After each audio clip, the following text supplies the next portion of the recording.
It's been a busy summer for Ontario Hub's editors. Joining us to get caught up on what he learned in the last few months about staying connected with First Nations culture in our studio at Laurentian University in Sudbury, our Northeast Ontario Hub editor, Claude Sharma. Welcome. Thank you.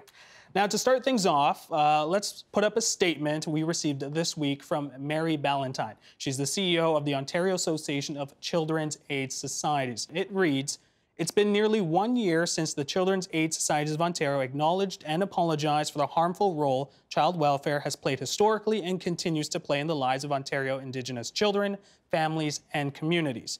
Children's Aid Societies have spent the past year working with local Indigenous communities to strengthen relationships and continue the work set out in our 9 reconciliation commitments, one of which is to reduce the number of Indigenous children in care."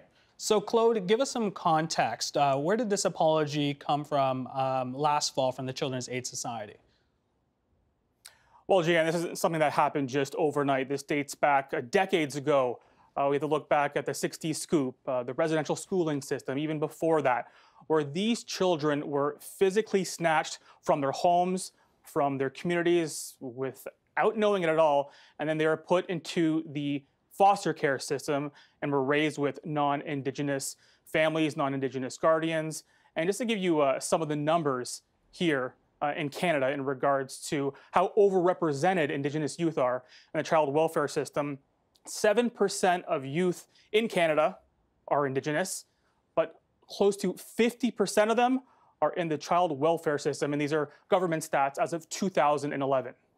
Now, I want to bring up, you had mentioned some Canadian numbers. Let's bring up some provincial numbers. This is a report put out by the Ontario Human Rights Commission this past April. Despite making up only 4.1% of the population in Ontario under age 15, the 2016 census found Indigenous children represented approximately 30% of foster children in the province. I got to ask, what changes have been introduced in Northern Ontario and in the rest of the province when it comes to child welfare services for Indigenous children? We'll start off with Northeastern Ontario. Over the past 3 years, Indigenous-led child welfare authorities have received designation. That's 3 different groups in the Northeast, and that started back in 2015. And what this means to get designation is that these Indigenous-led groups take on full child welfare authority from the CAS, from the province.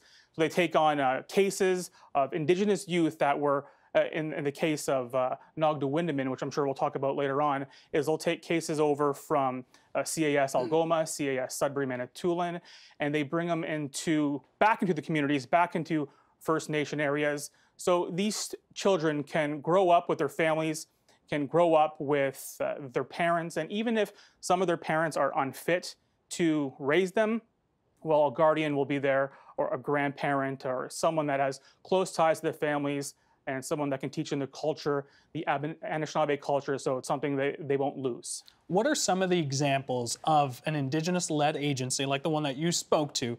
How are they helping maintain that relationship with the Anishinaabe culture? Well, I spoke to Nogda-Windaman. Now, just to give a bit more clarity here is these agencies, are about 14 of them in the province, and they've been around for a while. Some of them even span back to the 80s. Nogda-Windaman has been around for a number of years, but they just got their designation last year, and I was actually at that celebration ceremony. Now, they serve 7 First Nation communities spanning from Sudbury west to Sault Ste. Marie. And I got a chance to speak to a couple who recently took in their grandchildren. So they didn't go to the CAS system, they went to their grandparents, and they said what Nogda-Windaman does is they go to their homes, they can provide some smudge kits, and they offer some traditional drumming, as well as making sure the language stays revitalized and stays inside the homes. So there is that connection with what they're used to and to the connection to their Anishinaabe culture. Now, I want to talk about some other efforts to preserve Indigenous culture. You talked about language. This summer, you dropped in on a 2-week camp in the Greater Sudbury area that combines Ojibwe and bowling. Help me understand this a little bit more.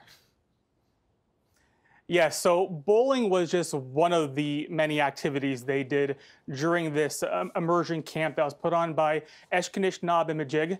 It's a language revitalization group. This is their third summer doing this. So as you can see here, bowling was one part. They were able to cook pies. They canned cucumbers. They were able to recite what they were making for dinner that night, different recipes through song. And this is an immersion camp in Ojibwe, or what's better known to them as Anishinaabe. And these camps are strict when it comes to not speaking the English language. And I can give you two examples of that. So one of the facilitators there, one of the teachers, I was sitting right beside him in one of those classes, and we had to text each other. So I texted him saying, what's going on? What does this mean? Because they didn't want English anywhere to be heard whatsoever. And then the one student I interviewed, there are 10 students in total, I did that interview through a translator. So I would ask the question in English to the translator, she would relay it over in Ojibwe, and then she would relay the answer over back in Ojibwe. So pretty strict, but strict for the right reasons. Now I want to get to know about this app. There's a free app that helps you learn or brush up on your Ojibwe. How exactly does that work? So this app is called Challenge for Change, and it's put on by the Wikwemkong Unceded Territory. It's their idea, and they partnered up with a Toronto-based firm to create this app. So you can see right there, you could learn different phrases, different words at any time of the day, and it's kind of geared towards the youth, the younger people, and those are the ones who have never really learned the language in the first place. So that's who it's geared towards. It's fun, it's interactive, you can play games on it, you can do quizzes, you can earn points, and it's called Challenge for Change, and it's something they hope to expand on very soon. Let's talk about that expansion. Are there preliminary talks or plans to expand that app beyond Ojibwe? Well, yes, but the Challenge for Change app is one thing, and they're also, there's a Challenge for Change website, which they want to create an online language portal, and they hope to get this portal into schools and by sometime next year. And they also want this app to be a part of that project. And they're looking to raise $600,000 to make this all happen. They're really close to their goal right now. And they also want to expand some of the languages. Some preliminary talks are maybe even branching out to Cree, which is spoken in Northern Ontario. Now, I'm curious, you went to the camp, you looked at the app. Did you pick up any words in Ojibwe that you can share with us? Yeah, so going through the app, it's pretty easy to follow along. Some of the words may not look too common, and they shouldn't. So you just kind of click on the speaker option, and it kind of says that out for you phonetically. So some things I picked up would be Nishingwa, which means things are going well. There's Nus Maba, which means my father. And what did I have for breakfast today, Jayan? Well, I had some Wawa Noon. And Wawa Noon means eggs. You know, the next time we check in, we're going to test you again and see how much you've gotten better at this. All right. I'll be even better, I promise. All right, Claude, it's always a pleasure to have you on the show. Until next time, that is Claude Sharma from our Laurentian University, our Ontario hubs from Northeastern Ontario. The Agenda with Steve Paikin is brought to you by the Chartered Professional Accountants of Ontario, helping businesses stay on the right side of change with strategic thinking, insightful decisions, and business leadership. Are you on the right side of change? Ask an Ontario CPA.